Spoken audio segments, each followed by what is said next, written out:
जय हिंद दोस्तों। आज हम लोग पुनः उपस्थित हुए हैं अपने सेशन को आगे बढ़ाने के लिए। तो आप लोग जिस तरह से हमारा सपोर्ट कर रहे हैं, आप लोग इस तरह से जो है कि मेरा समर्थन कर रहे हैं, और हम यह आशा रखते हैं कि आप इसी तरह अपने पढ़ाई को मजबूती प्रदान करते रहिए और आपका जो है कि सिलेक्शन अंतिम रूप से हो जाए।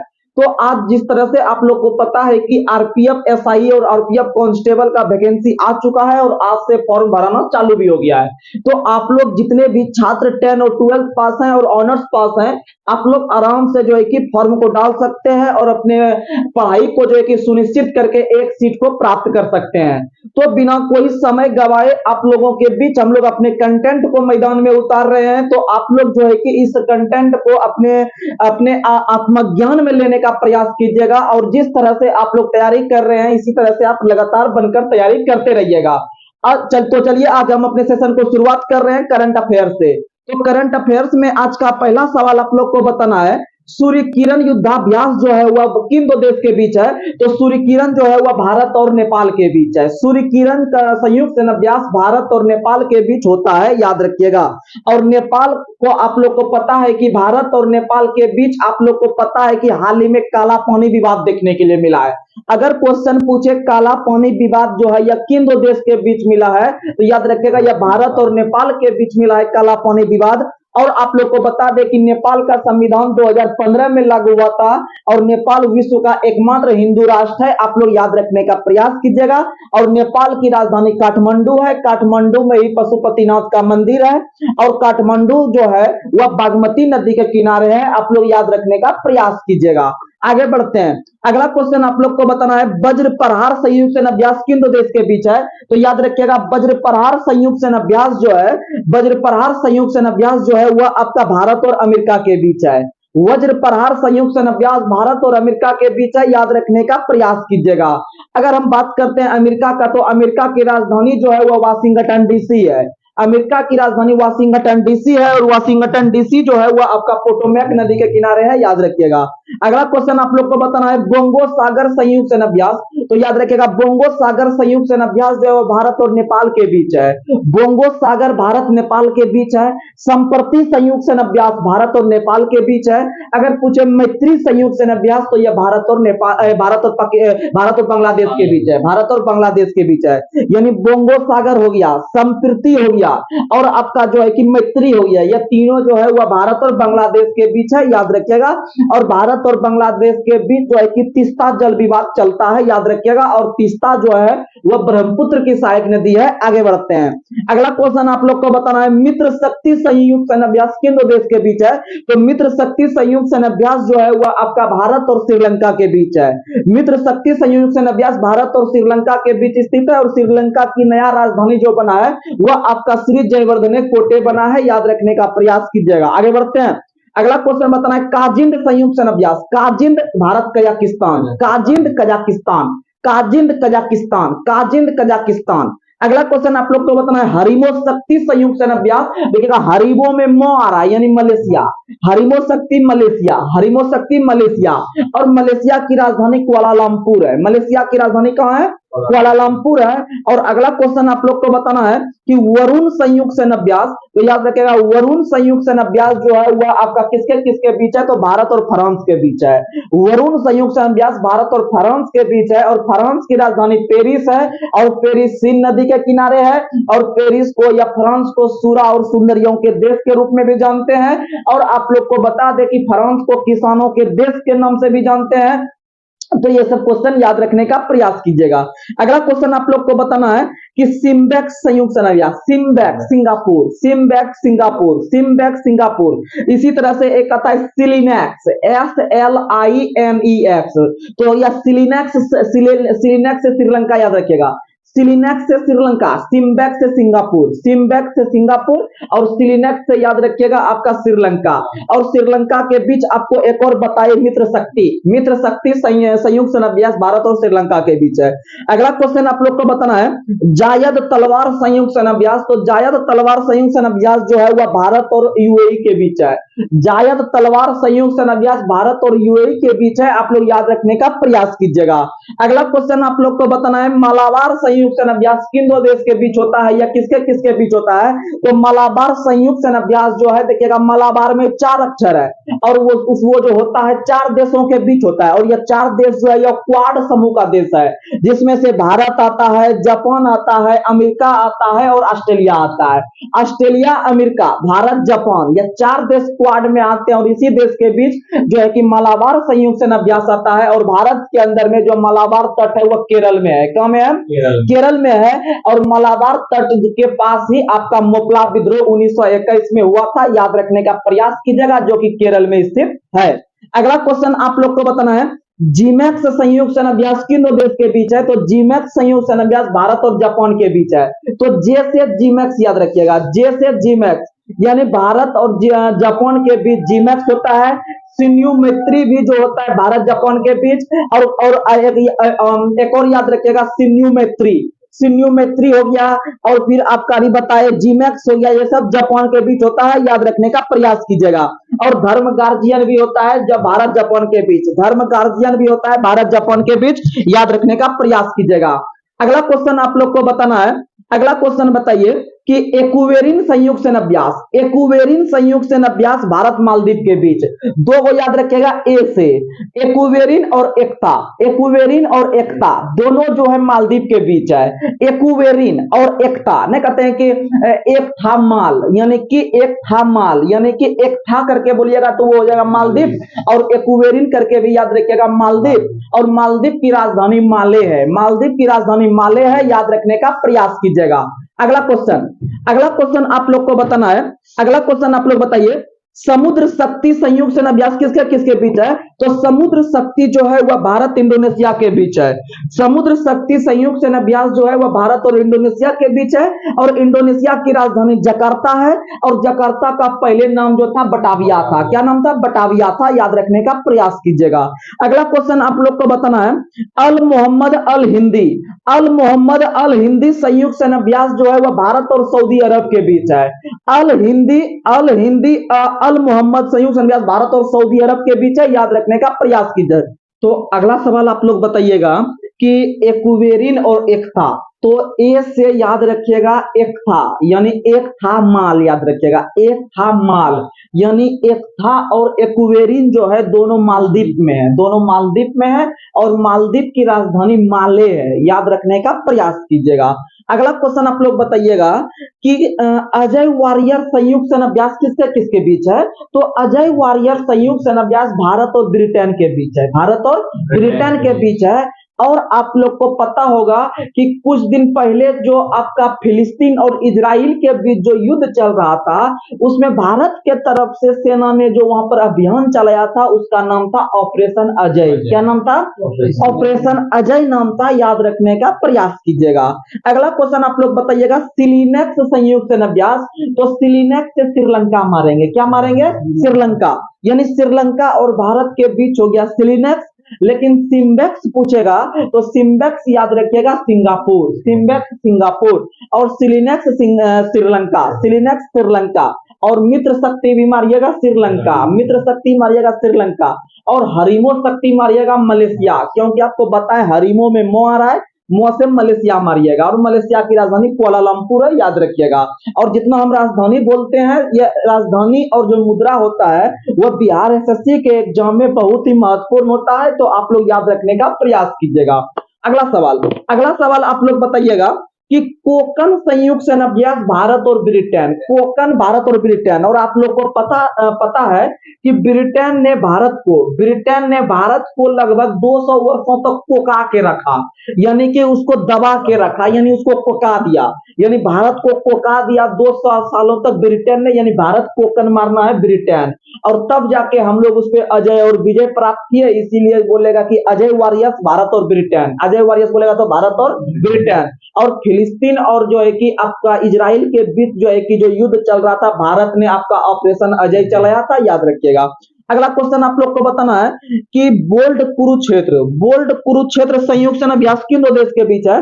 तो बोल्ड कुरुक्षेत्र जो है वह भारत और सिंगापुर के बीच है। बोल्ड कुरुक्षेत्र भारत और सिंगापुर के बीच है, और सिंगापुर में आपको बार बार रिकॉल करवाते हैं सिम्बैक्स सिंगापुर। अगला क्वेश्चन आप लोग बताइएगा, दस्तलिक संयुक्त सेना अभ्यास किन दो देश के बीच है? तो दस्तलिक संयुक्त सेना अभ्यास जो है वह आपका भारत और अफगानिस्तान के बीच, दस्तलिक संयुक्त सेना भारत और उज्बेकिस्तान, दस्तलिक भारत और उज्बेकिस्तान, दस्तलिक भारत और उज्बेकिस्तान, दस्तलिक भारत और उज्बेकिस्तान, और खंजर भारत किर्गिस्तान, खंजर भारत किर्गिस्तान, याद रखिएगा।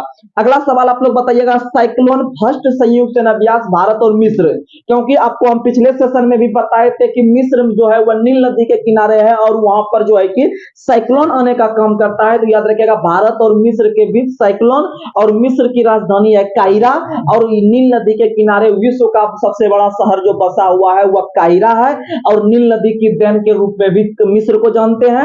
और आप लोग को पता है कि भारत और जो कि आपका अफ्रीका महाद्वीप का जो जंक्शन कहलाता है वह आपका मिस्र कहलाता है। कौन कहलाता है? मिस्र कहलाता है। वहीं भारत का मरीज चीन को कहते हैं, और यूरोप के मरीज तुर्की को कहते हैं, और तुर्की ने ही हाल ही में अपना नाम बदलकर तुर्की कर लिया। तुर्की कर लिया, याद रखने का प्रयास कीजिएगा। और तुर्की की राजधानी या तुर्की की राजधानी अंकारा है, याद रखिएगा। अगला क्वेश्चन आप लोग को बताना है, वीर गार्जियन रहे या धर्म गार्जियन रहे या सिन्यू मैत्री रहे, ये सब मारेंगे जापान। किसके बीच है? जापान। और जापान की राजधानी टोक्यो है। जापान की राजधानी टोक्यो है, और टोक्यो जो है वह होन्शु द्वीप पर है। किस द्वीप पर है? होन्शु द्वीप पर है। और जापान में ही पहली बार परमाणु बम जो गिराया था अमेरिका के राष्ट्रपति हेनरी ट्रूमैन ने गिराने का आदेश दिया था, और पहला शहर था आपका हिरोशिमा जिस पर गिराया गया था 6 अगस्त को, और 9 अगस्त को नागासाकी पे गिराया गया था। इसका जुगाड़ दिया है आपको, नागासाकी जो होता है वह 9 से होता है, यानी 9 अगस्त को नागासाकी, और उससे 3 दिन पहले 6 अगस्त को हुआ था हिरोशिमा पे, याद रखिएगा। अगला क्वेश्चन आप लोग को बताना है, वरुण संयुक्त सेना अभ्यास किन दो देश के बीच है? तो वरुण संयुक्त सेना भारत और फ्रांस, भारत और फ्रांस, याद रखिएगा, भारत और फ्रांस।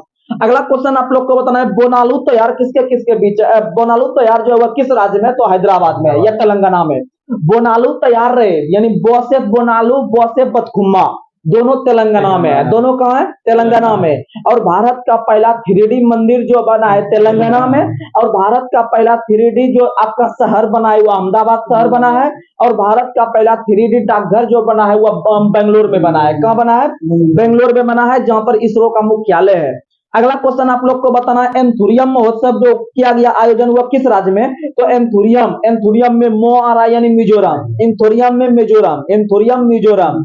अगला क्वेश्चन आप लोग को बताना है, 54वां भारतीय अंतर्राष्ट्रीय फिल्म 2023 का आयोजन कहां किया गया? गोवा में। कहां किया गया? गोवा में। और गोवा की राजधानी पणजी है, और पणजी जो है वह मंडवी नदी के किनारे है। और आप लोग को बता दें कि गोवा के अंदर में आपका जो है कि लाइट हाउस उत्सव हुआ, और गोवा के अंदर में एक और उत्सव हुआ जिसका नाम क्या है? तो याद रखिएगा कि लाइट हाउस के साथ साथ जो है कि आपका जो है कि चिखलखालो महोत्सव। कौन सा महोत्सव? चिखलखालो महोत्सव हुआ, या सिग्मो उत्सव हुआ, ये सब गोवा मारेंगे। क्या मारेंगे? गोवा मारेंगे, याद रखने का प्रयास कीजिएगा। तो चलिए अब आते हैं हम लोग साइंस पे। तो साइंस में जो कि आरपीएफ से संबंधित जो क्वेश्चन पीछे पूछा गया था आपका एसआई में, आज हम लोग उसके देखने का प्रयास करते हैं। तो आप लोग लगातार बनकर रहिएगा, और जिस दिन आप आरपीएफ का एग्जाम देने जाइएगा, और तब तक में आपका तैयारी बहुत ही अच्छा रह जाएगा, क्योंकि आप लोग को पता है कि हम खुद आरपीएफ और एसआई और कांस्टेबल दोनों का एग्जाम निकाल चुके हैं। जब 2018 में आया था वैकेंसी, लेकिन हम फिजिकल में दोनों में बाहर हैं, क्योंकि जो है कि आरपीएफ का जो कांस्टेबल होता है उसका फिजिकल थोड़ा सा हार्ड होता है, और जो है कि एसआई में भी हम दोनों एसआई में बाहर हैं, फिजिकल में बिहार एसआई में भी बाहर हैं, और आरपीएफ एसआई में भी बाहर हैं। तो इसीलिए आपको बता देते हैं कि हमें एग्जाम के दृष्टिकोण से हम मेरे अंदर बहुत सारा नॉलेज है, जिससे कि आपको हम एग्जाम निकलवा सकते हैं, कोई बड़ी बात नहीं है। बस आप जो है कि अपने तैयारी को मेरे साथ लगातार बनकर कीजिएगा, आराम से हो जाएगा। क्योंकि हम डेली आपको इतना बार हम रिकॉल करवाएंगे तो आपके माइंड में हम बात सेट ही करवा देंगे। और आपको एक बात और हम बता देते हैं कि यह ग्रुप डिस्कशन हम 2017 से ही करते हैं, और 2017 से लगातार जो है कि अभी हम लगभग करते रहे हैं। क्योंकि इससे क्या होता है कि हम दिन भर कुछ पढ़े या ना पढ़े, अगर हम शाम के समय में 2 घंटा अगर ग्रुपिंग कर लेते हैं मिलके, तो यह बहुत ही सुंदर चीज होता है, और सबसे बेस्ट तैयारी ग्रुप डिस्कशन है। और आप यह बात मानिए ना मानिए, लगभग 20 लड़का का, अगर 20 लड़का का सिलेक्शन अभी तक 2017-18 से लेके सिर्फ ग्रुप डिस्कशन कर करके जो है कि अभी तक में लगभग आपका 20 से 22 लड़का का सिलेक्शन हुआ है, और उसमें इंक्लूड हम भी हैं, भी जो है कि एक सिलेक्टेड है रेलवे में। और तभी आपको हम यह बोल रहे हैं कि ग्रुप डिस्कशन बहुत ही अच्छा चीज है। बस आप मेरे साथ, मेरा 7 से 7 कदम मिलाइए, आपका भी सिलेक्शन इस लिस्ट में हो जाएगा। आप टेंशन नहीं लीजिए। जहां तक कि बताते हैं कि मेरे बदौलत या फिर अब जहां भी हम सपोर्ट कर सकते हैं ग्रुप डिस्कशन के माध्यम से, और सब दिन क्वेश्चन हम पूछे हैं, क्योंकि इससे क्या होता है कि क्वेश्चन बार बार हम रिकॉल करवाते हैं तो बच्चा के माइंड में बात डेली फिट हो जाता है, और एग्जाम में आता हुआ क्वेश्चन तो लगता है कि क्या बोल रहे थे इस क्वेश्चन में, अच्छा हाँ ही बोल रहे थे, इसका क्वेश्चन का यही आंसर होगा। लेकिन आप अकेले कितना भी पढ़िएगा जी के, आपका माइंड भी लगेगा रे क्या हो रहा है नहीं हो रहा है, लेकिन आपको हम कहानी के माध्यम से या फिर थोड़ा बोल चाल के भाषा में आपको हम सिखा देते हैं, तो इससे बड़ी बात कोई नहीं होता है। और 20-22 लड़का का जो सिलेक्शन हुआ है उसमें से रेलवे में कम से कम 10 से 12 लड़का है। उसके बाद आपका एसआई है, बिहार एसआई के अंतर्गत है। उसके बाद आपका बिहार के अंतर्गत जो आपका फायरमैन का वैकेंसी आया था उसके अंतर है, बिहार पुलिस के अंतर्गत है। उसके बाद स्टेशन मास्टर है। उसके बाद ग्रुप डी में लगभग 5-6 लड़का है। उसके बाद एनटीपीसी में है। और इस तरह से जो है कि आपका बहुत सारा हम सिलेक्शन दिला चुके हैं, इसमें कहीं कोई शक नहीं है। जो बोल रहे हैं किताब पे हाथ रखा हुआ है, हकीकत बात बोल रहे हैं, बस भरोसा आप रखें, भरोसा रखिए। तो चलिए हम साइंस को शुरू करते हैं। तो साइंस में आज का पहला सवाल आपको बताना है, और बिहार एसएससी में भी मेरा लड़का है 3-4, तो बिहार एसएससी में भी है, तो आराम से आप लोग जो है कि तैयारी करते रहिए। और इस बार जो बिहार सचिवालय का आया था उसमें भी मेरा 2-3 लड़का सेलेक्ट हुआ है इस बार, जो कि हम लोग ग्रुपिंग करते थे। भले जानते हैं कि किसी लड़का का सिलेक्शन खुद के मेहनत से होता है, लेकिन वो लड़का मेरे ग्रुपिंग का जो है कि रेगुलर सदस्य बना रहा था, इसीलिए हम यह बोल सकते हैं कि जरूर वहां पर मेरा समर्थन हुआ है। उनके एक भी नंबर से अगर वो चूक जाता तो शायद वो बाहर हो सकता था। अगर उसका 1 नंबर से सिलेक्शन हो जा रहा है तो समझिए उसमें जरूर मेरा जो है कि उसमें सपोर्ट है, इसमें कहीं कोई शक नहीं है।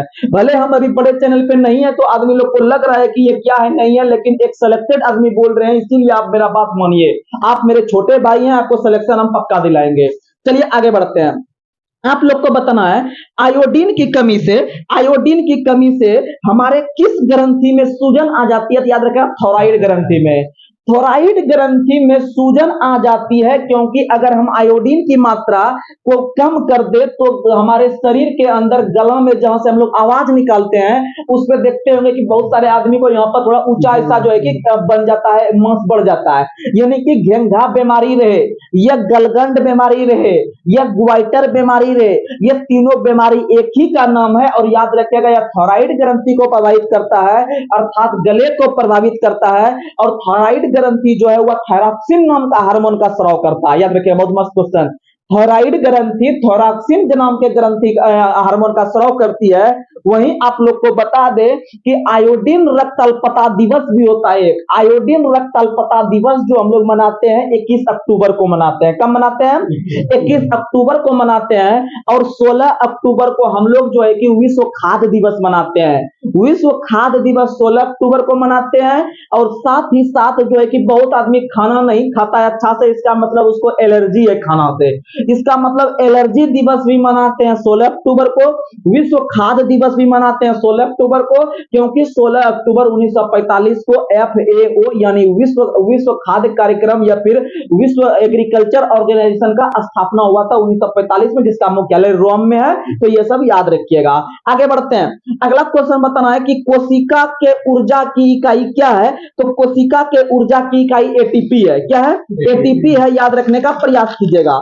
अगला क्वेश्चन आप लोग को बताना है, अगला क्वेश्चन बताइए कि विभव स्थिरांक, विभव स्थिरांक जिसको हम लोग कहते हैं स्टेबलाइजर। आप लोग इस शब्द को सुना होगा आप लोग घर में, कि आप लोग टीवी वगैरह चलाते होंगे या कोई मोटर चलाते होंगे, तो अगर आपको वोल्टेज कम मिलता है तो आप स्टेबलाइजर का प्रयोग करते हैं, और उससे जो है कि एक प्रकार से स्थिरांक टाइप का आपको वोल्टेज मिलता है। यानी वोल्टेज में उतार चढ़ाव नहीं होता है, उससे आपका मशीन वगैरह सही रहता है। तो स्टेबलाइजर के रूप में किस डायोड का व्यापक रूप से उपयोग किया जाता है? याद रखिएगा, जेनर डायोड। किसका प्रयोग करते हैं? एक होता है डायोड, एक होता है ट्रायोड। एक होता है डायोड, एक होता है ट्रायोड। तो आप लोग को बता दे कि डायोड नाम के उपकरण का प्रयोग या जेनर डायोड के उपयोग का प्रयोग जो करते हैं हम लोग स्टेबलाइजर में करते हैं, जिससे कि एक समान विद्युत धारा प्रभावित हो सके और सुचारू रूप से हम लोग किसी भी मशीन का प्रयोग कर सके। तो आप लोग को बता दे कि डायोड के आविष्कारक जो थे वो फ्लेमिंग थे। कौन थे? फ्लेमिंग थे। और जो है कि ट्रायोड के आविष्कारक जो थे वो फॉरेस्ट थे। कौन थे? फॉरेस्ट थे। तो आप लोग को हम यहाँ जुगाड़ याद करने के लिए देते हैं कि आपको इसका आविष्कार कैसे याद रहेगा। तो आप लोग को बता दे, एक आप डफली वाला गाना सुने होंगे, ऋतिक रोशन का शायद डफली वाला गाना है, तो आप लोग सुने होंगे डफली। डफली जो हम लोग लिखते हैं डो आधो फो लोमदिका, यानी डो से डायोड बना लीजिएगा, फो से आधो, फो से फ्लेमिंग बना लीजिएगा। फ्लेमिंग पूरा फो से फ्लेमिंग नहीं होता है, आधो फो से फ्लेमिंग होता है। यानी कि डायोड बल्ब के आविष्कार करता थे फ्लेमिंग, और याद रखिएगा कि ट्रायोड बल्ब के आविष्कार करता थे फॉरेस्ट। कौन थे? फॉरेस्ट। अब फॉरेस्ट जो लिखते हैं फो पूरा लिखते हैं, इसीलिए आपको बारीकी से ध्यान देना पड़ेगा। तो याद रखिएगा डायोड बल्ब में डफली याद रखिएगा, यानी कि डायोड बल्ब के आविष्कार करता फ्लेमिंग थे और ट्रायोड बल्ब के आविष्कार करता फॉरेस्ट थे। याद रखने का प्रयास कीजिएगा। आगे बढ़ते हैं। अगला क्वेश्चन आप लोग को बताना है अनियमित प्रतिरोध। अनियमित प्रतिरोध के मापन के लिए किस परिपथ का प्रयोग करते हैं? तो आप लोग को बता दें, यहां पर एक शब्द देखने के लिए मिला अनियमित प्रतिरोध। अगर प्रतिरोध रहता तो आप लोग सीधा जो है कि ओम ज्ञात कर लेते कि भैया प्रतिरोध को ज्ञात करने के लिए हम लोग जो है कि ओम में मापते हैं, या फिर प्रतिरोध को मापने वाला यंत्र का नाम है ओम मीटर। क्या नाम है? ओम मीटर। या फिर मल्टीमीटर भी प्रतिरोध को मापता है, क्योंकि आपको बताए थे कि विद्युत धारा रहे या प्रतिरोध रहे और विभव, ये तीनों को संयुक्त रूप से मापने वाला यंत्र का नाम है मल्टीमीटर, क्योंकि हम उसको मल्टीटास्किंग स्टाफ बनाए थे। लेकिन स्पेशली अगर हम प्रतिरोध को मापते हैं तो आप लोग ओम मीटर मार दीजिएगा। क्या मार दीजिएगा? ओम मीटर। लेकिन हमको यहां सुनने के लिए मिला अनियमित प्रतिरोध। अब समझिएगा, मान लीजिए कि ये एक तार का प्रतिरोध है, ये एक तार है, ये तार की लंबाई है। अब मान लीजिए हल्का सा कटा उटा है कुछ बीच में, तो हल्का सा जो है कि उसमें धारा प्रवाहित होता है, लेकिन वो बढ़िया से धारा प्रवाहित नहीं हो पाता, यानी अनियमित रूप से होता है। यानी कि कभी अच्छा वोल्टेज आया या कभी अच्छा धारा प्रवाहित हुआ या कभी खराब प्रवाहित हुआ, ऐसा हो सकता है।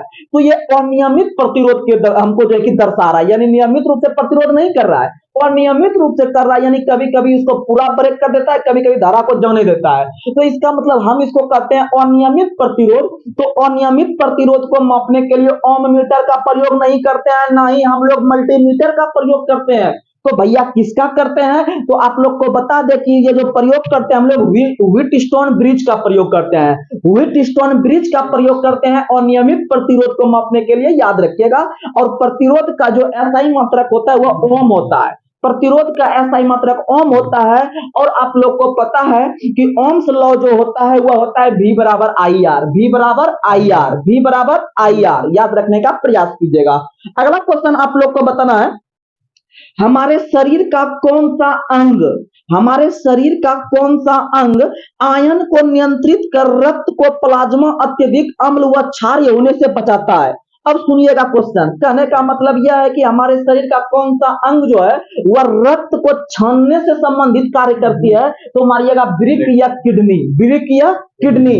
और आप लोग को पता है कि किडनी या वृक्क जो होता है उसकी इकाई के रूप में नेफ्रॉन का प्रयोग करते हैं।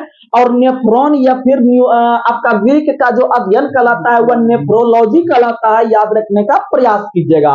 और आप लोग को पता है कि हमारे शरीर के अंदर अगर किडनी अगर अनियमित रूप से कार्य करती है तो हम उसको डायलिसिस विधि पर आदमी को रखते हैं। डायलिसिस प्रक्रिया के तहत जो है कि आदमी को रखते हैं, नहीं कहते हैं कि हम लोग अभी इसको डायलिसिस पे चल रहा है, इसका किडनी अभी फेल है। तो याद रखिएगा कि वृक्क से संबंधित जो पद्धति है वह डायलिसिस पद्धति है। याद रखने का प्रयास कीजिएगा। आगे बढ़ते हैं। अगला क्वेश्चन आप लोग को बताना है, अगला क्वेश्चन आप लोग बताइए, कैंसर के इलाज में बाह्य विकिरण थेरेपी के रूप में कौन से किरण का प्रयोग किया जाता है? कोबाल्ट 60। कोबाल्ट 60 का प्रयोग जो है कि कैंसर के इलाज में किया जाता है। याद रखने का प्रयास कीजिएगा। और आप लोग को पता है एक शब्द मिला कोबाल्ट, तो याद रखिएगा कि कोबाल्ट का जो परमाणु संख्या होता है वह 27 होता है। कितना होता है? 27 होता है कोबाल्ट का। और विटामिन B12 में भी कोबाल्ट पाया जाता है। और विटामिन B12 का जो रंग होता है वह गुलाबी होता है। कैसा होता है? गुलाबी होता है। याद रखिएगा। और आप लोग को बता दे कि अगर हम बात करते हैं कैंसर का, तो कैंसर का अध्ययन ओंकोलॉजी कहलाता है। क्या कहलाता है? ओंकोलॉजी कहलाता है कैंसर का अध्ययन। वहीं झीलों का अध्ययन लिम्नोलॉजी कहलाता है। वहीं झीलों का अध्ययन लिम्नोलॉजी कहलाता है। वहीं पर्वत का अध्ययन ओरोलॉजी कहलाता है। वहीं पर अगर हम बात करते हैं कि गुर्दा का अध्ययन नेफ्रोलॉजी, वहीं बात करते हैं तंत्रिका तंत्रिका, तो तंत्रिका तंत्र का अध्ययन न्यूरोलॉजी होता है। वहीं मांस का अध्ययन मायोलॉजी होता है। हड्डी का अध्ययन ऑस्टियोलॉजी होता है। खून का अध्ययन हेमेटोलॉजी होता है। यकृत का अध्ययन हेपेटोलॉजी होता है। अगर हम बात करते हैं हड्डी से हड्डी के जोड़ का, तो हड्डी से हड्डी का जो जोड़ कहलाता है वह आपका लिंगामेंटस कहलाता है। लेकिन इसका अध्ययन क्या कहलाता है? तो हड्डी से हड्डी का जो जोड़ होता है इसका अध्ययन ऑर्थोलॉजी कहलाता है। तो ये सब क्वेश्चन याद रखिएगा। और मस्तिष्क का अध्ययन फ्रेनोलॉजी कहलाता है, याद रखिएगा। आगे बढ़ते हैं। और नाक का अध्ययन राइनोलॉजी और कान का अध्ययन ओडोलॉजी। आगे बढ़ते हैं। अगला क्वेश्चन आप लोग को बताना है कि कोशिका में पाए जाने वाली दो बेलनाकार संरचना जिससे क्या कहा जाता है? तो याद रखेगा सेंट्रियोल कहा जाता है। क्या कहा जाता है? सेंट्रियोल। यानी कोशिकांग में पाए जाने वाली दो बेलनाकार संरचना जो होती है उसको सेंट्रियोल कहा जाता है। और कोशिका शब्द का पहली बार प्रयोग 1665 में रॉबर्ट हुक ने किया था। और आप लोग को पता है कि कोशिका का अध्ययन जो कहलाता है वह साइटोलॉजी कहलाता है। कोशिका का अध्ययन साइटोलॉजी कहलाता है और उत्तक का अध्ययन हिस्टोलॉजी कहलाता है। तो ये सब कंटेंट याद रखिएगा। एग्जाम में आपको आरपीएफ में रहे या बीआरएसएससी में रहे, ये सब क्वेश्चन जो है कि टपक जाएगा। अगर आप नहीं बनाते हैं तो फिर आप पीछे पड़ जाइएगा, क्योंकि अगर हम ऐसे आदमी से आपका संपर्क हुआ है तो अगर मेरा बच्चा अगर एग्जाम में सफल नहीं हो पाता है तो समझ लीजिए बहुत जो है कि वो निगेटिव बात है। अगला क्वेश्चन आप लोग को बताना है। अगला क्वेश्चन बताइए कि जलीय दाब द्वारा कौन सा तनाव उत्पन्न होता है? तो याद रखेगा आयतनिक तनाव। कौन सा तनाव? आयतनिक तनाव। जैसे आप लोग देखे होंगे कि मान लीजिए कि आप मान लीजिए कि एक बाल्टी में आप पानी भर के जो है कि घर लेके जा रहे हैं, तो देखते होंगे या डब्बा में लेके जाते होंगे तो देखते होंगे पानी छपकता है। यानी कि कभी पानी का प्रेशर आगे की ओर होता है, कभी पानी का प्रेशर पीछे की ओर होता है। और हम लोग बच्चों में जैसे ऐसे पकड़ते थे, पानी लेके जाते थे तो पानी छिपक के जो कि मेरा पैंट भींग जाता था उससे, यानी साइड में यहाँ पर भींग जाता था, इसे पकड़ के ले जाते थे। तो कारण वही है कि पानी भी आपस में दबाव बनाती है, और पानी जो आपस में दबाव बनाती है अर्थात द्रव में जो दबाव बन रहा है उसे हम लोग आयतनिक दबाव के नाम से भी जानते हैं। याद रखने का प्रयास कीजिएगा। और द्रव में दाब बराबर जब हम सूत्र लगाते हैं न्यूमेरिकल, जब आपको हाई लेवल से बताने का प्रयास कर रहे हैं, जब आप जैसे आप सिंपली अगर दाब का प्रयोग करते हैं तो दाब बराबर होता है बल बटे क्षेत्रफल। दाब बराबर होता है बल बटे क्षेत्रफल। लेकिन अगर आप पानी के अंदर या फिर द्रव के अंदर दाब का अगर सूत्र याद रखते हैं तो याद रखिएगा द्रव में दाब यानी P बराबर सूत्र होता है HDG। HDG HDG HDG। H का मतलब होता है हाइट, D का मतलब होता है डेंसिटी यानी घनत्व, और G का मतलब होता है ग्रेविटेशन फोर्स। समझ में आ गया? तो याद रखिएगा अगर सिंपली पूछे दाब बराबर तो बल बटे क्षेत्रफल, और बल बटे क्षेत्रफल का मतलब हो गया न्यूटन बटे मीटर स्क्वायर, क्योंकि हम लोग बल को मापते हैं न्यूटन में और क्षेत्रफल को मापते हैं मीटर स्क्वायर में। ये तो याद रखिएगा दाब बराबर होता है न्यूटन पर मीटर स्क्वायर, जिसे हम लोग पास्कल के नाम से भी जानते हैं। लेकिन अगर याद रखिएगा कि द्रव में दाब बराबर बोलेगा सीधा सूत्र क्या होता है या उसका व्यंजक क्या होता है, तो याद रखिएगा HDG। HDG याद रखने का प्रयास कीजिएगा। आगे बढ़ते हैं। अगला क्वेश्चन आप लोग को बताना है कि समान ऊर्जा वाली कक्षा क्या कहलाती है? तो समान ऊर्जा वाली जो कक्षा कहलाती है वह आपका डिजनरेट कहलाती है। क्या कहलाती है? डिजनरेट। आप लोग को यह सब क्वेश्चन डायरेक्ट याद रखना है, क्योंकि बार बार यह क्वेश्चन रिपीट हो जाता है, ऐसा हार्ड सब क्वेश्चन है। तो याद रखिएगा समान ऊर्जा वाली कक्षाएं जो कहलाती है, आप लोग को हम समझा दे थोड़ा सा। जैसे मान लीजिए कि आप लोग को पता है कि वो जो इलेक्ट्रॉन जो घूमता है वह आपका कक्षा के चारों तरफ घूमता है, और उसके अंदर में प्रोटॉन और न्यूट्रॉन होता है।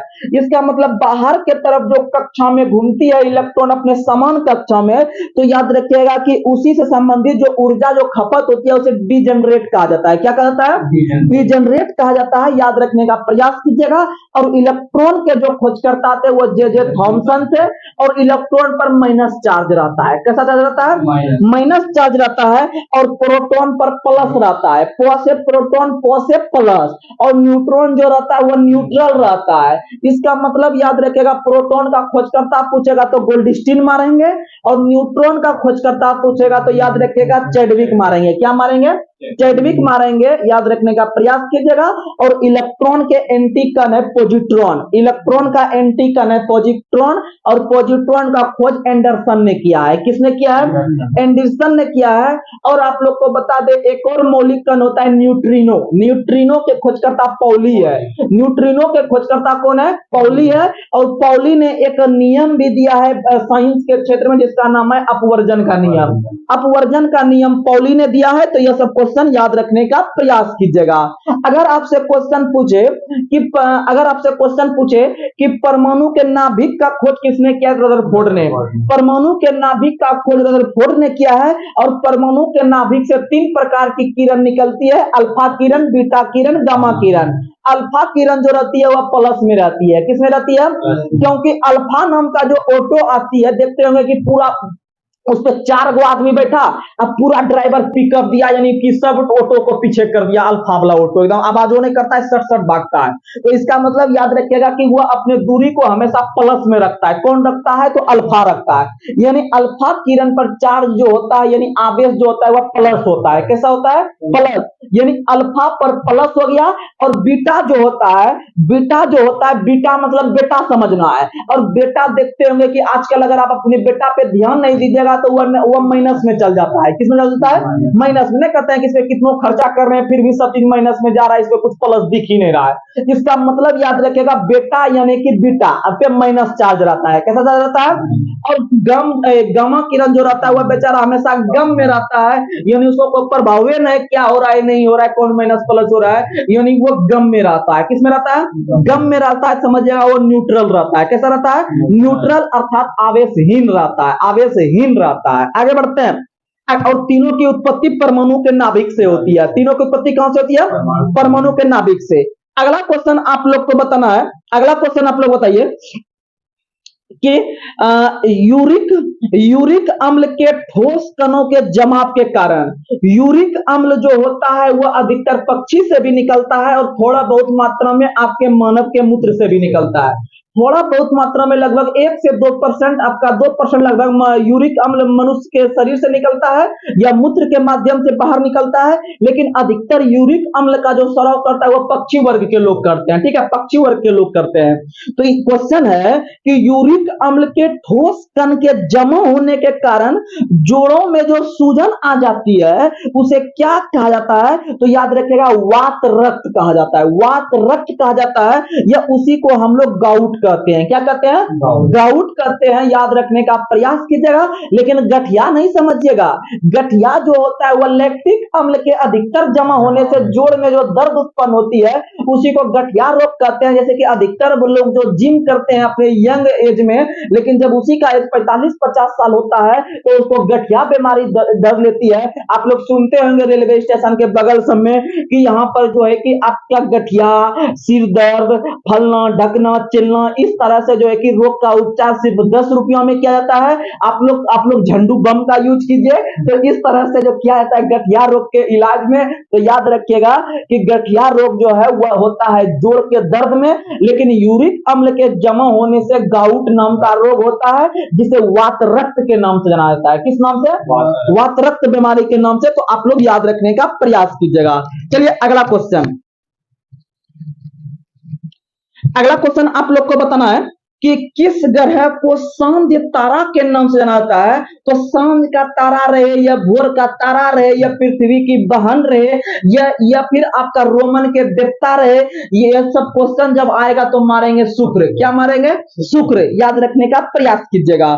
और याद रखिएगा कि शुक्र का एक भी उपग्रह नहीं है, यानी बुध और शुक्र 2 ऐसे ग्रह हैं जिसके एक भी उपग्रह नहीं है। यानी बुध और शुक्र एक ऐसे ग्रह हैं जिसके एक भी उपग्रह नहीं है। और वहीं पर आप लोग को पता है कि भारत के पूरे विश्व में आप लोग को पता है कि परंपरागत ग्रहों की संख्या वर्तमान में 8 है, लेकिन पहले 9 हुआ करता था। तो 9 में से एक उपग्रह जो आपका यम था, जिसको हम लोग प्लूटो के नाम से जानते थे, तो यम नाम के ग्रह को 2006 ईस्वी में क्वेश्चन पूछा हुआ है। यम नाम के ग्रह को 2006 ईस्वी में जो है कि आईएयू ने बाहर कर दिया।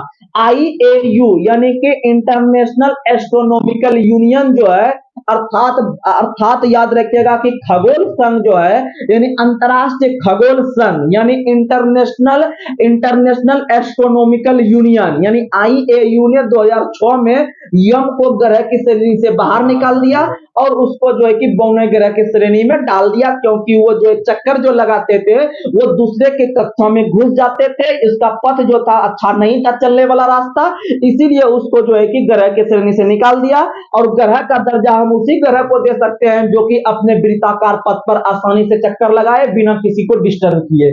तो ये सब क्वेश्चन याद रखिएगा। चलिए अगला क्वेश्चन आप लोग को बताना है। वहीं आप लोग को पता है कि सबसे बड़ा जो उपग्रह है वो गैनीमीड है। सबसे बड़ा उपग्रह गैनीमीड है जो कि बृहस्पति का है, और सबसे छोटा जो उपग्रह है वह मंगल का है जो कि डिवोस है। कौन सा है? डिवोस है। तो देखिएगा मंगल के दो उपग्रह हैं, एक फोबोस है एक डिमोस है। तो डिवोस जो है वह सबसे छोटा है, वह सबसे क्या है? छोटा उपग्रह है, याद रखने का प्रयास कीजिएगा पूरे सौरमंडल का। वहीं टाइटन नाम का जो उपग्रह है वह शनि का है, और फोबेन नाम का जो उपग्रह है वह भी शनि का है। और याद रखिएगा फोबेन नाम का एकमात्र उपग्रह विपरीत दिशा में घूमता है। किस दिशा में? विपरीत दिशा में। और आपको कंफ्यूजन भरा क्वेश्चन आपको हम माइंड में सेट करवाते हैं कि जैसे क्वेश्चन आता है कि सूर्य अपने जो घूमता है वह कौन से कौन दिशा में घूमता है, तो आप लोग कंफ्यूज हो जाते होंगे, फिर सोचते होंगे कि पृथ्वी जो है वह घूमता है किस दिशा से किस दिशा में। तो यह कंफ्यूजन भरा क्वेश्चन है। तो आइए आपको हमको 1 मिनट समय दीजिए, आपको हम समझा देते हैं। तो आप याद रखिएगा सीधा कि अगर क्वेश्चन पूछे कि सूर्य जो घूमता है वह किस दिशा में, तो आप लोग को पता है कि सूर्य जो उगता है वह पूर्व दिशा में। किस दिशा में? पूर्व दिशा में। यानी सूर्य जो घूमेगा वह पूरब से पश्चिम, यानी कि पूरब से शुरू करना है आपको। यानी सूर्य घूमता है पूरब से पश्चिम, पूरब से पश्चिम। जब सूर्य पूरब से पश्चिम चल गया तो सूर्य के जो है कि आपको उल्टा घुमा देना है पृथ्वी को। किसको घुमा देना है? पृथ्वी को। और पृथ्वी जो घूमता है वह पश्चिम से पूरब, पृथ्वी जो घूमता है पश्चिम से पूरब, और सूर्य जो घूम रहा है, तो आपको माइंड क्लियर होना चाहिए पूरा। आपको पृथ्वी भी क्यों ना पूछे, आपको सूर्य पकड़ के पहले मारना है। तो सूर्य में पहले दिमाग लगाना। अच्छा, सूर्य पूरब में उगता है यानी पूरब से पश्चिम हो गया सूर्य, और जो पृथ्वी है तो वो आपका पश्चिम से पूरब हो जाएगा, पश्चिम से पूरब। तो ऐसे आप क्वेश्चन अगर मारते हैं तो आपका जो है कि कहीं दिक्कत नहीं आएगा।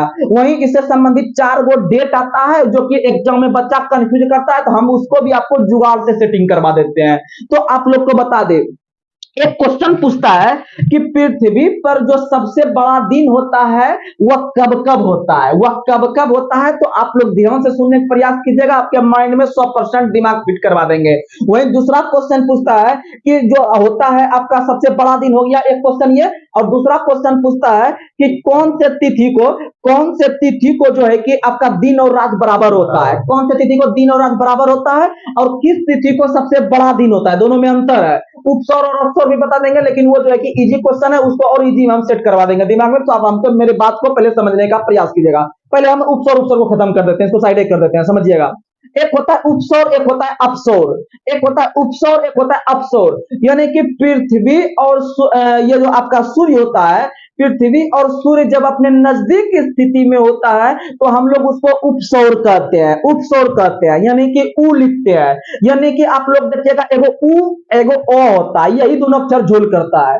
यानी कि एगो ऊ होता है एगो ओ होता है। ऊ जो, चाहे आप लोग बताइए ऊ बड़ा है कि ओ बड़ा है, तो बोलिएगा कि ओ बड़ा है। कौन बड़ा है? ओ। यानी कि काउंटिंग के हिसाब से नहीं, वो देखने के दृष्टिकोण से देखिए तो ओ ऐसे करके ऐसे करके ऐसे करके इतना बड़ा लिखते हैं, ऊ ऐसे करके सट से मार देते हैं। तो इसका मतलब याद रखिएगा कि ओ जो है वह लंबा दूरी को दिखाएगा, यानी कि याद रखिएगा कि वह ज्यादा दूरी, यानी पृथ्वी और सूर्य के बीच की स्थिति जब दूर रहे तो हम लोग उसको अपसौर कहेंगे। क्या कहेंगे?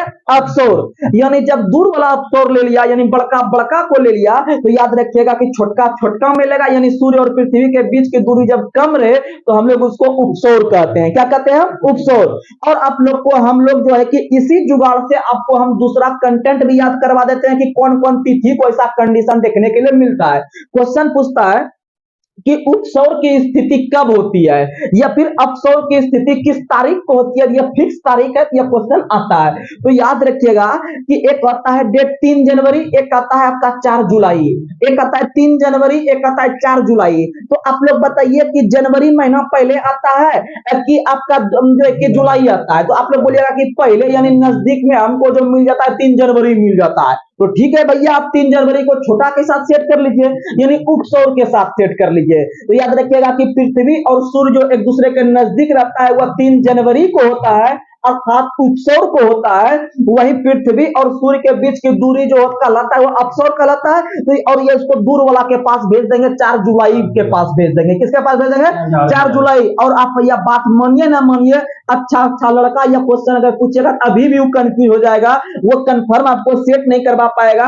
लेकिन वो अटेकरी आता होगा, अटेकरी में भले वो सही हो जाए क्वेश्चन, लेकिन आप कंफर्म जो एक बच्चा होना चाहिए, ब्रांडेड बच्चा होना चाहिए जो कि कह के रिजल्ट ले ले किसी एग्जाम में। तो वैसा बच्चा आप बनिए, और तभी बन सकते हैं जब इस तरह से आप जब अपने कंटेंट को मजबूत कीजिएगा।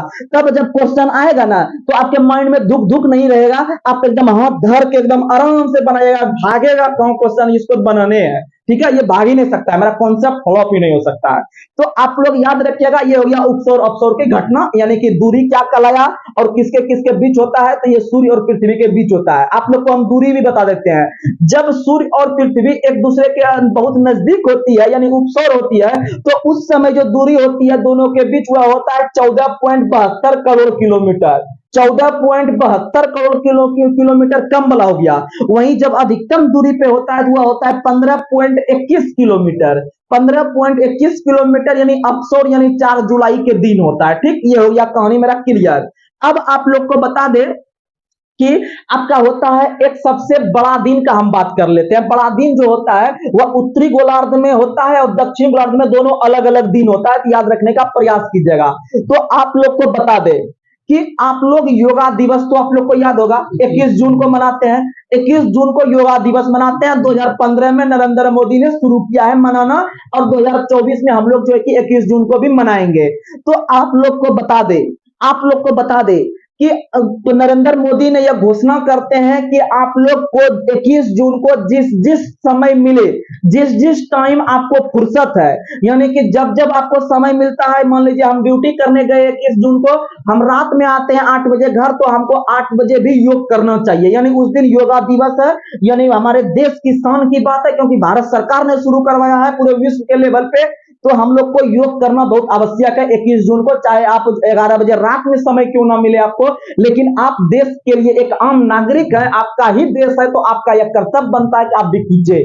ठीक, तो इसका मतलब इसीलिए हमारे प्रकृति ने भी या हमारे भूगोलविद ने भी उसी दिन को सबसे लंबा दिन बना दिया कि उस दिन जिसको समय मिलेगा आराम से आदमी कर लेगा। तो याद रखिएगा 21 जून को सबसे लंबा दिन, 21 जून को सबसे लंबा दिन, यानी जिस दिन हम लोग योग दिवस मनाते हैं उसी दिन जो है कि हम लोग जो है कि योग दिवस को मनाते मनाते हम लोग सबसे लंबा दिन भी रहता है, क्योंकि उस दिन मान लीजिए किसी को समय कम मिल गया तो उस दिन छोटा दिन रहता था तो गड़बड़ हो जाता। इसीलिए सबसे लंबा दिन उसी तारीख को होता है जिस दिन हम लोग योग करते हैं। क्या करते हैं? योग करते हैं। तो उत्तरी गोलार्ध का कॉन्सेप्ट क्लियर हो गया होगा। 21 जून को सबसे लंबा दिन होता है, या बड़ा दिन होता है, कहीं भी दिक्कत नहीं आएगा। ये तो या उत्तरी गोलार्ध का। लेकिन अब आप कन्फ्यूज कीजिएगा, ये तो उत्तरी गोलार्ध का हो गया, तो अब हम दक्षिणी गोलार्ध में जाएंगे, सबसे बड़ा दिन कब होगा? तो याद रखिएगा कि आप लोग जब भी बोलते होंगे तो दोनों डेट को साथ में लेके बोलते होंगे, यानी 21 जून 22 दिसंबर, 21 जून 22 दिसंबर। वहीं दूसरा डेट जो बताएंगे ना दिन रात बराबर वाला, वो बताएंगे 21 मार्च 23 सितंबर, 21 मार्च 23 सितंबर, यानी मार्च थोड़ा सा अगर पहले लेंगे तो उधर लास्ट होने से भी थोड़ा सा पहले ले लेंगे, दिसंबर से पहले ले लेंगे, यानी 21 मार्च के साथ 21 मार्च 23 सितंबर, 21 मार्च 23 सितंबर को दिन रात बराबर होता है।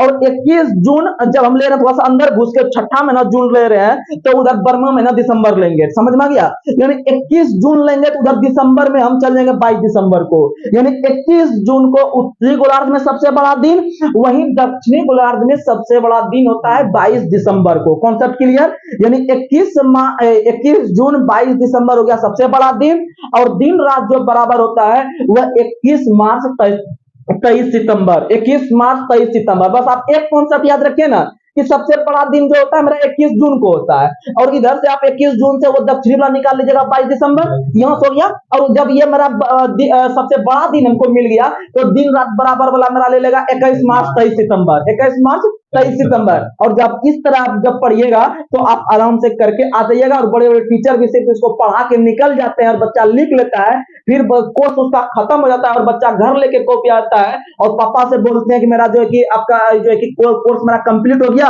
अब जो है कि लेकिन कोर्स कंप्लीट करना कोई बड़ी बात नहीं है, दुनिया का हर एक आदमी कोर्स कंप्लीट कर सकता है, लेकिन आप अगर एक सक्सेसफुल आदमी नहीं बनते हैं तो आप किसी लायक के नहीं है। और सक्सेसफुल बनने के लिए आपके माइंड में बात को छपना पड़ेगा। किताब में तो सब चीज छपा हुआ है, लेकिन आप माइंड में छपिएगा, तभी आप एग्जाम हॉल में जाइएगा और अच्छा करके आइएगा, तभी रिजल्ट बनेगा। ऐसे कुछ नहीं होता है, जनसंख्या बहुत सारा है तो आप उसमें से कुछ स्पेशल बनिए। नहीं, वो बड़ा दिन क्रिसमस डे की तरह है, सबसे बड़ा दिन वो क्रिसमस डे की तरह बड़ा दिन, उसको पर्व के रूप में हम लोग मनाते हैं। और 22 दिसंबर के आसपास देखते होंगे धीरे धीरे वो बड़ा दिन फिर उसके बाद घटते हुए चलाता है, ठीक है, वो तो पर्व के हिसाब से मनाते हैं, लेकिन स्पेशली 22 दिसंबर को सबसे बड़ा दिन दक्षिण गोलार्ध में होता है। आगे बढ़ते हैं। अगला जो कि हम लोग गुड फ्राइडे वो सब जो मनाते हैं ना, बड़ा दिन जो मनाते हैं, वो सब पर्व के रूप में है।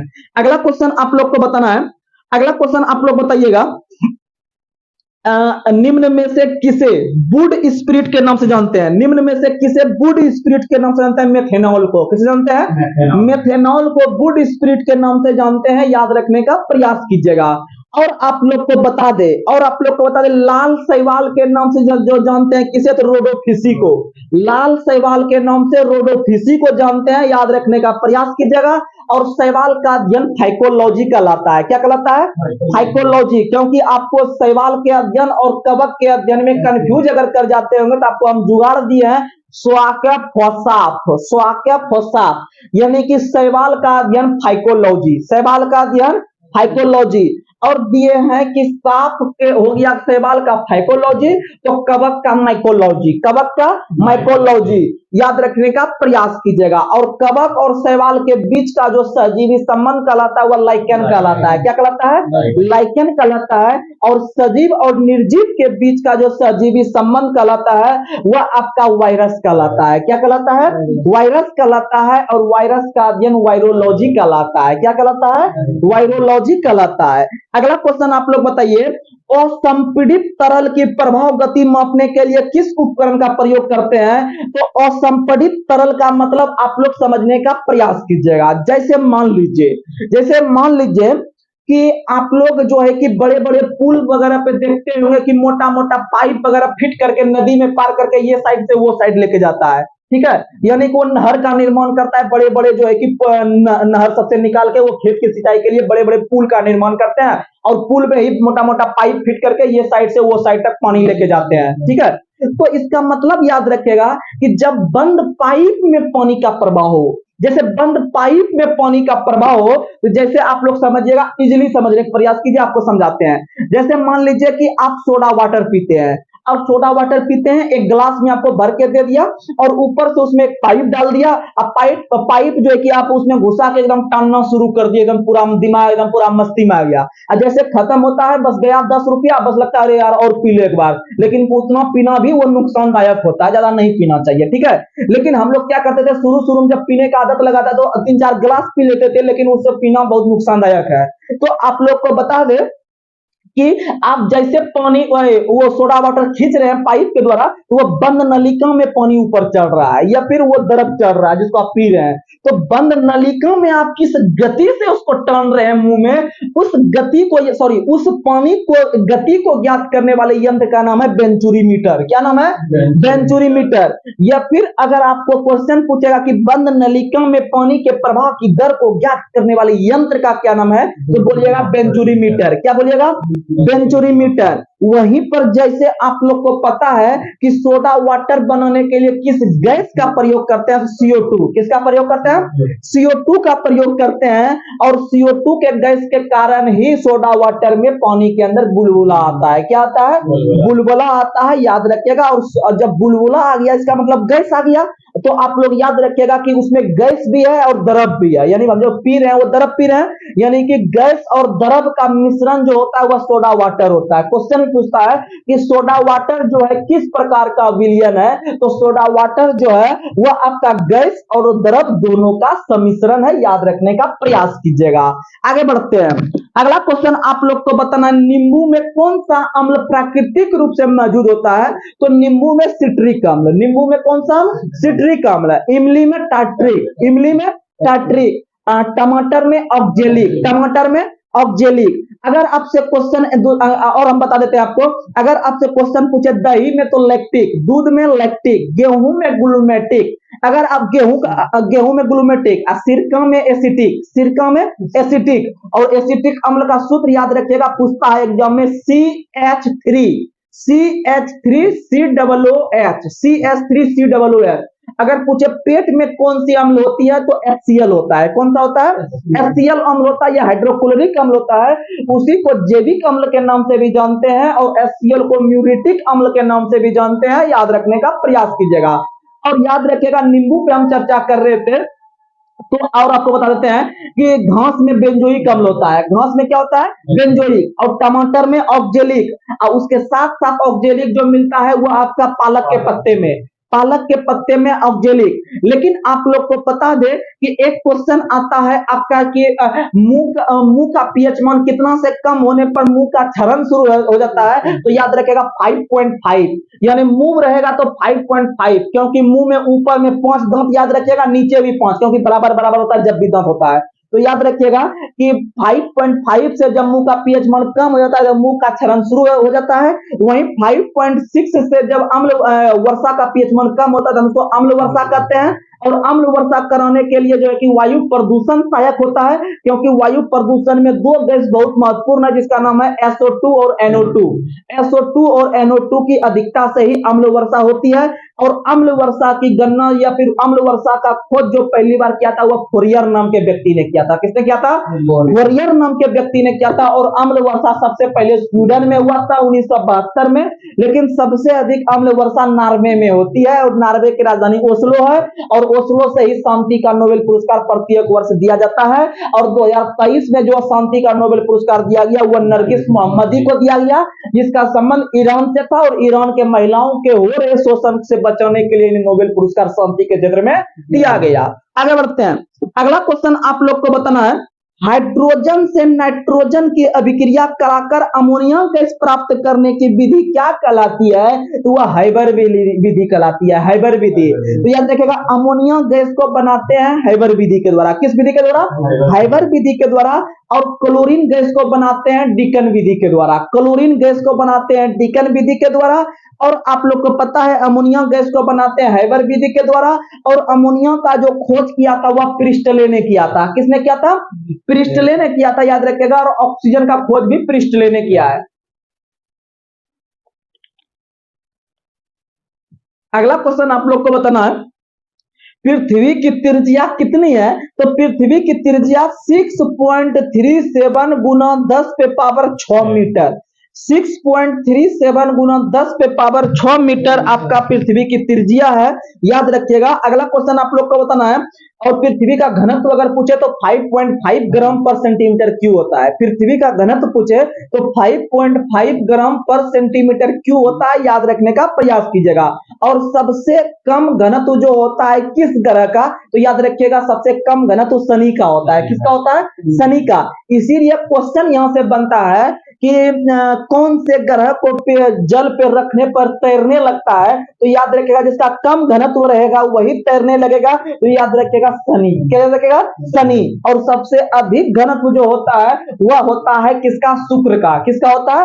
शुक्र का सबसे अधिक घनत्व होता है। भारी नहीं, याद रखिएगा, भारी अलग चीज है, घनत्व अलग चीज है। तो याद रखिएगा भारी जो होता है वह सबसे भारी ग्रह बृहस्पति है, सबसे भारी ग्रह बृहस्पति है। और सबसे जो आपका कम घनत्व वाला है वह शनि है, इसीलिए वह तैरने लगता है पानी पे। और सबसे अधिक घनत्व शुक्र ग्रह का है। तो ये सब क्वेश्चन याद रखिएगा। अगला क्वेश्चन बताइए, फिनॉल का रासायनिक सूत्र क्या होता है, तो फिनॉल का रासायनिक सूत्र होता है C6H5OH, C6H5OH, याद रखिएगा फिनॉल का सूत्र होता है। अगला क्वेश्चन, शहद के उत्पादन से कौन सी क्रांति कार्यरत है? तो शहद से संबंधित स्वर्ण क्रांति है। कौन सी क्रांति है? स्वर्ण क्रांति है।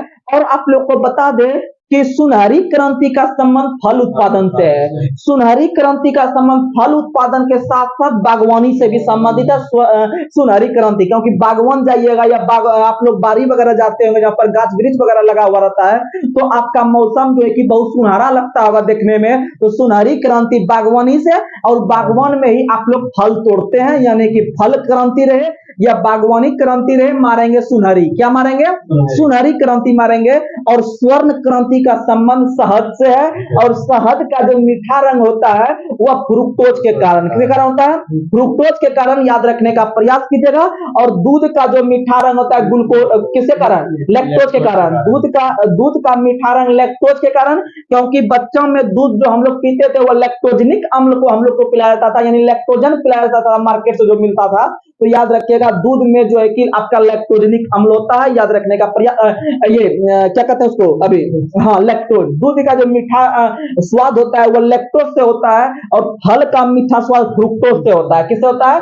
फ्रुक्टोज से होता है। तो ये सब क्वेश्चन याद रखिएगा। और शहद जो हम लोग प्राप्त करते हैं मधुमक्खी से, किसे प्राप्त करते हैं? मधुमक्खी से। इसीलिए मधुमक्खी का उत्पादन याद रखिएगा, या फिर मधुमक्खी का अध्ययन जो होता है यह उत्पादन होता है एपीकल्चर में। मधुमक्खी हो गया एपीकल्चर में, और आपका जो रहता है आपका रेशम कीट वो हो गया सेरीकल्चर। सेरीकल्चर हो गया रेशम कीट, एपीकल्चर हो गया मधुमक्खी पालन। तो ये सब क्वेश्चन याद रखिएगा। अगला क्वेश्चन आप लोग को बताना है, अगला क्वेश्चन आप लोग बताइए कि सूर्य की आंख से दिखाई देने वाली परत क्या कहलाती है? प्रकाश मंडल। क्या कहलाती है? प्रकाश मंडल कहलाती है, याद रखिएगा। और अगला क्वेश्चन आप लोग को बताना है, लाल मिट्टी का लाल रंग किसके कारण होता है? Ferric oxide. लाल मिट्टी का लाल रंग फेरिक ऑक्साइड के कारण होता है। और मंगल ग्रह का लाल रंग आयरन ऑक्साइड के कारण होता है। किसके कारण होता है? आयरन ऑक्साइड के कारण होता है। और अगला क्वेश्चन बताइए, कोशिका के अंदर नाभिक का खोज किसने किया है? तो रॉबर्ट ब्राउन ने किया है। रॉबर्ट ब्राउन ने 1831 में कोशिका के अंदर जो है कि नाभिक का खोज किया था, याद रखने का प्रयास कीजिएगा। अगला क्वेश्चन आप लोग बताइए, घर्षण के कारण एक दूसरे के संपर्क से दो सतहों के सापेक्ष गति को जो कहते हैं, क्या कहते हैं? तो याद रखिएगा संघर्ष कहते हैं। क्या कहते हैं? संघर्ष। जैसे आप लोग याद रखिएगा, मान लीजिए कि ऐसे करके दो दीवार है, वो बीच में हम लोग बचपन में एकदम फालतू का उसमें से एकदम रगड़ के दोनों साइड से घुसते थे हम लोग। तो याद रखिएगा दोनों के बीच में हम लोग संघर्ष करके घुसते थे, कोई गति से घुसते होंगे। मान लीजिए हल्के हल्के गति से हम जा रहे थे दोनों से टकरा के संघर्ष करते हुए। तो याद रखिएगा क्वेश्चन कि घर्षण के कारण एक दूसरे के संपर्क में दो सतहों के सापेक्ष गति को क्या कहते हैं? तो संघर्ष कहते हैं। क्या कहते हैं? संघर्ष करते हैं। तो इसीलिए आप लोग याद रखिएगा संघर्ष ही जीवन है। तो याद रखिएगा आप लोग आराम से संघर्ष कीजिए बिना कोई हिम्मत हारे हुए। तो समझ लीजिए अगर आप लोग को या हम लोग को अगर एक बार मतलब आदमी में जन्म मिला है हम लोग को भगवान के द्वारा, तो समझ लीजिए हम लोग कहीं ना कहीं अच्छा कर्म किए हैं। तो आप समझ लीजिए कि आगे भी इस तरह से आप लोग अच्छा कर्म कीजिए। तो आप समझ लीजिए कि अपने माँ पिताजी को अगर इतना क्षमता है कि अपने बेटा को इस कंपटीशन के दौर में हम उतार सकते हैं मैदान में, तो मेरा भी फर्ज बनता है कि हम अपने माँ पिता के सपने को जो है कि साकार करने के लिए हम कुछ भी कर गुजरते हैं। तो ये बस आप मेरा साथ दीजिए, आपको जरूर जो है कि हम सफलता के कदम चुमाएंगे, इसमें कहीं कोई शक नहीं है।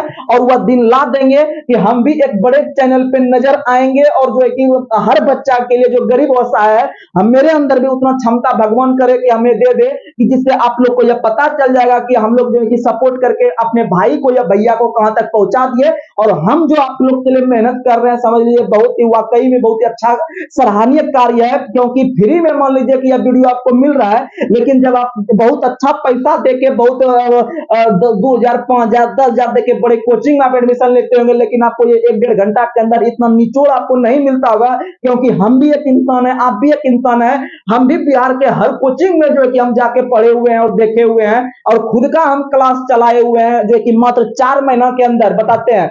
हम अपना स्टूडेंट लाइफ कुछ अपने पर्सनल लाइफ का भी हम बात बताते हैं। क्योंकि आपको इससे क्या होगा कि आप जो मेरा इतना ध्यान से बात सुन रहे हैं, तो अगर हम कुछ आपको पॉजिटिव कर रहे हैं, आपको हमें हकीकत कहानी से अगर आपको हम जो है कि आपके सामने हम ला रहे हैं, तो आपको और पॉजिटिव इससे मिलेगा बात आगे बढ़ने के लिए। आपको बताते हैं हम भी सोच रहे थे कि कोई जो है कि जॉब जो है कि घर से जब हम आए थे तैयारी करने, तो हम लोग को भी घर से भेजा गया था कि कोई सरकारी जॉब जल्दी से मिल जाए।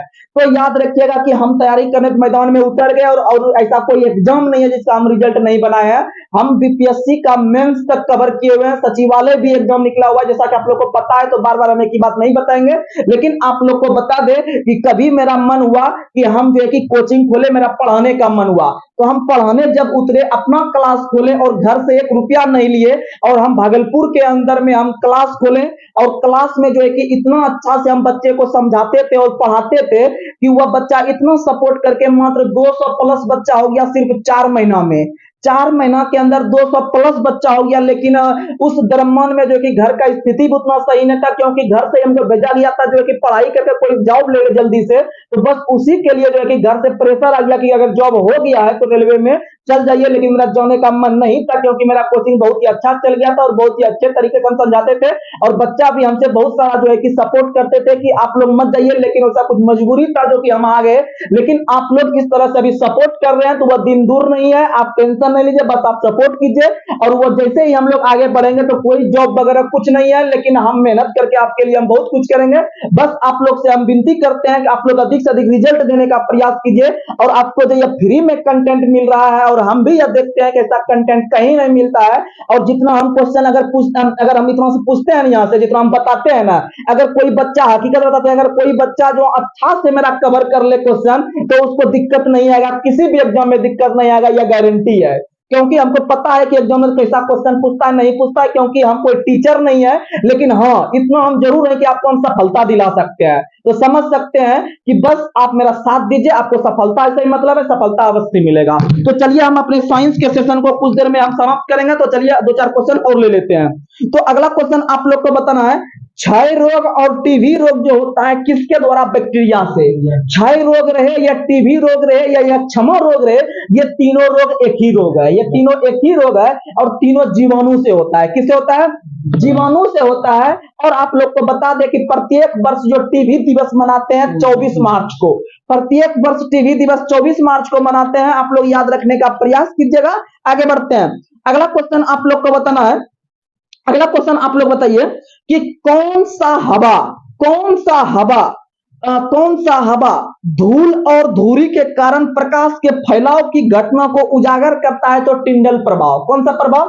टिंडल प्रभाव। और टिंडल प्रभाव जो कार्य करता है प्रकाश के प्रकीर्णन पर, प्रकाश के प्रकीर्णन। और इसी प्रकाश के प्रकीर्णन के खोज के लिए 1928 ईस्वी में सीवी रमन को जो है कि आगे चल के 1930 ईस्वी में नोबेल पुरस्कार से सम्मानित किया गया। और इनके खोज के लिए आगे चल के इनके जन्म दिवस को प्रत्येक वर्ष 28 फरवरी को जो है कि हम लोग राष्ट्रीय विज्ञान दिवस के रूप में मनाते हैं। तो याद रखेगा, राष्ट्रीय विज्ञान दिवस 28 फरवरी को मनाते हैं, और विश्व विज्ञान दिवस जो मनाते हैं वह प्रत्येक वर्ष मनाते हैं 10 नवंबर को। 10 नवंबर को मनाते हैं विश्व विज्ञान दिवस, याद रखिएगा। वहीं राष्ट्रीय हिंदी दिवस मनाते हैं 14 सितंबर को, राष्ट्रीय हिंदी दिवस 14 सितंबर को। और विश्व हिंदी दिवस जो मनाते हैं वह मनाते हैं आपको क्या तारीख को, तो 10 जनवरी को। 10 जनवरी को विश्व हिंदी दिवस और राष्ट्रीय हिंदी दिवस 14 सितंबर को मनाते हैं, क्योंकि 14 सितंबर 1949 को भारत के राष्ट्रीय भाषा के रूप में हिंदी को अपनाया गया था।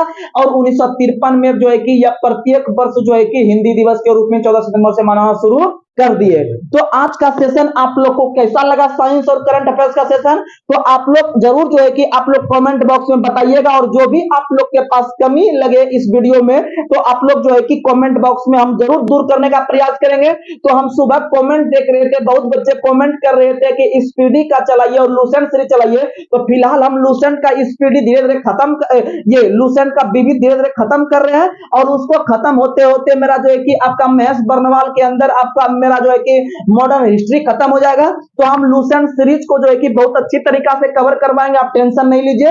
क्योंकि बिहार एसएससी एक ऐसा एग्जाम है जो लूसेंट को बहुत फॉलो करता है। बिहार एसएससी हो गया, जीडी हो गया, और फिर आपका जो है कि एनटीपीसी हो गया। ये 3 ऐसा एग्जाम है, और बिहार दरोगा, ऐसा 4 एग्जाम है, 3-4 एग्जाम जो कि लूसेंट को बहुत फॉलो करता है, और उससे क्वेश्चन हुबहू आता है। तो आप लोग टेंशन नहीं लीजिए, आपको लूसेंट और स्पीडी जो है कि एकदम गर्दा उड़ा देंगे, आप टेंशन नहीं लीजिए। अब हम जो है कि ज्यादा बात नहीं बोलेंगे, अपने सेशन को हम समाप्त करेंगे, क्योंकि अगले सेशन में भी हम लोग को आना है। तो चलिए आज सेशन को हम यही समाप्त कर रहे हैं। तो चलिए आज हम सेशन को समाप्त करते हुए जो है कि एक शब्द यही बोलते हैं कि आप अपने सपने को पूरा करने के लिए कुछ भी कर दीजिए, बस अपने माँ पिता के समाज में इज्जत को जो है कि आप बरकरार रखिएगा।